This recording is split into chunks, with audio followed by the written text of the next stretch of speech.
ઉનાળાની અંદર 25 જેવા પરબો ચકલીઓ માટે બનાવેલા હતા। ચોમાસાની અંદર મારાથી એક પરબ ભૂલથી એક છૂટી ગયો હતો, એ સંપૂર્ણ રીતે ખડમાં દટાઈ ગયેલો હતો। એનું મેં આજે નિદાન કરી અને સંપૂર્ણ વ્યવસ્થા કરવા માંડ્યો। 2 ડોલ પાણી અને સાથે પાવડો અને બ્રાસ લઈ અને હું પહોંચી ગયો પાછો પરબે। પાણીનો પરબ સંપૂર્ણ રીતે ખડમાં દટાયેલો હોવાથી કદાચ મારાથી આ પરબ છૂટી ગયો। એની આજુબાજુનું બધું જ ઘાસ કાઢી અને મેં સાફ કરવાનું ચાલુ કરી દીધું।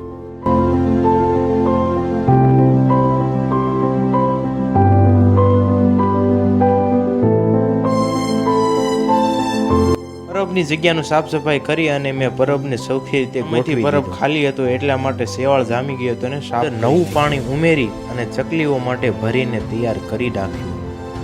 ચકલીઓ માટે ચોખાની પણ મેં વ્યવસ્થા કરી રાખી હતી।